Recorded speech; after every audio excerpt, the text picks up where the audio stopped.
Hello and welcome to my channel. My name is Lynn and today I'll be making a Slimline shaker card. And I'm going to start off by embossing my panel that I've already die cut the apertures through. And I have these large Sizzix embossing folders that I can actually emboss an entire 8.5 by 11 sheet of paper. So that's great for larger cards like your Slimline. And what I'm going to do is actually make 3 different shakers. So each of these aperture windows will have its own separate little compartment and its own shaker bits going through there. And I thought that I would color these pets in some funky unrealistic colors. That way I don't have to stress too much about realism and getting the fur texture, getting the shadows and the highlights all perfect. I can just have some fun and just go a little bit on the wonkier side of things, especially since these Grouchy pets they're just so hilarious. I smile every time I look at one of these because they're just so funny, the expressions on them. I wish I could draw because that's just talent when you can create something that puts a smile on somebody's face, and these images I think will do just that. So I'm gonna make a card that's just to have some levity about the times that we're in right now with the pandemic. And I actually just using my computer just printed out a little sentiment that says thoughts on COVID ... And this stamp set actually already has a sentiment that just reads humph. I feel like that kind of encapsulates how I feel about the pandemic, and if there's anything that rightfully puts you in a grouchy mood, it's having to live through a pandemic. So I feel like these pets are expressing how I feel so perfectly. So I did already pick some pattern papers that sort of coordinate or match with the colors that I chose to color in my pets. I guess I just don't have a lot of green cardstock because I couldn't find anything that really fit my green pet all too well. But I think what I chose works okay. And so I'll start to assemble my my shaker windows now. I do buy my acetate on large rolls, and I just cut them down as I need. And so I've already cut out 2 strips that will run the entire length of my panel. And this panel, I did use I think it's a diamond press Slimline die set to cut out the aperture windows. It's just shy of 3.5 by 8.5. So when it goes onto my card base, there will be a little bit of a white border all the way around it, which is kind of nice.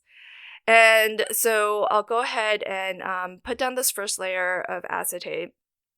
And then I'm just only gonna put 1 layer of foam. I'm planning on using just sequins and not any seed beads. I usually like to use seed beads because I like for my shaker windows or shaker cards to also make a little bit of noise as you shake.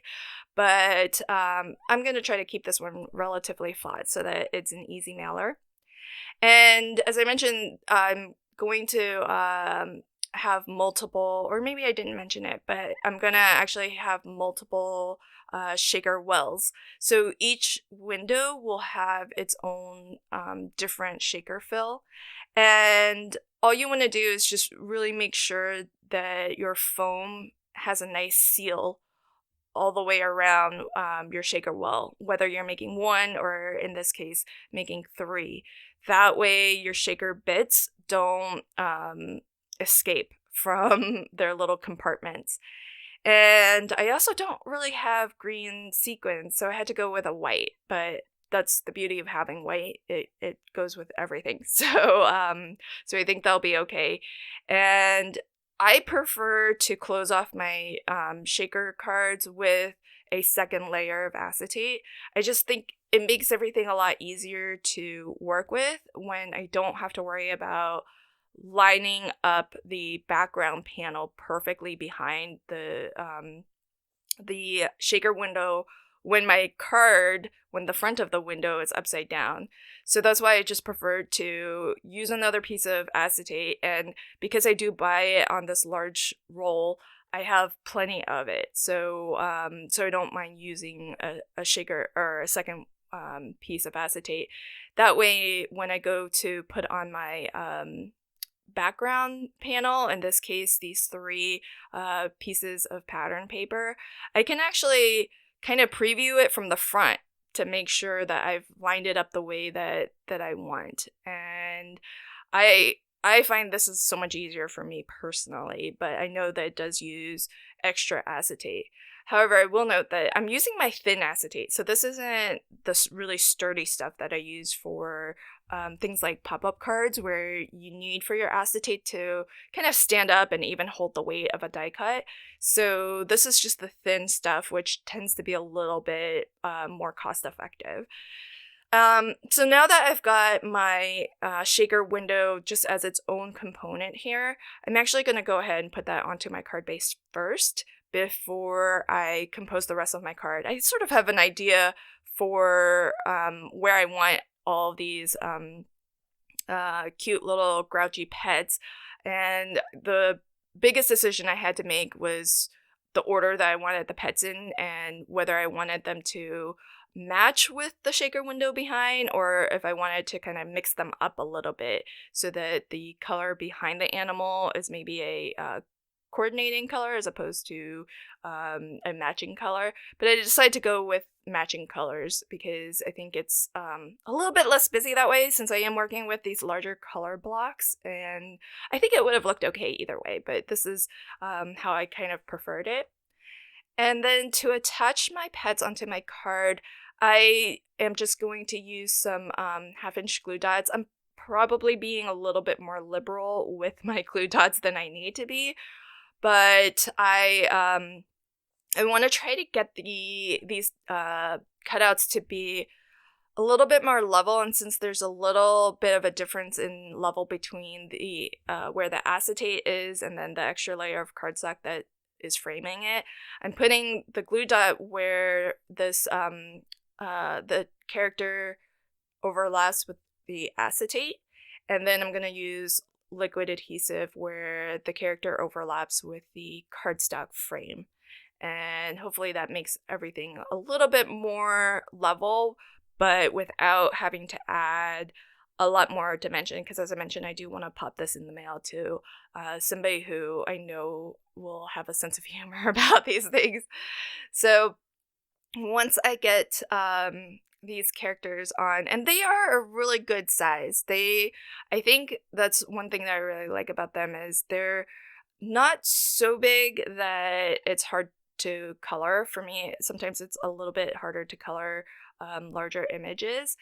But they are large enough that they can, even if you only have one character on a card, I think it could still be a really nice focal image.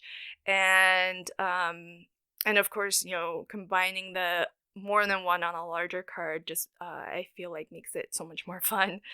So here's my final card. I just added some black gems just to add a little bit more of that black, just to draw your eye a little bit more towards the sentiments. And since I already have a lot of color going on between the characters and the pattern paper, I didn't want to add color embellishments.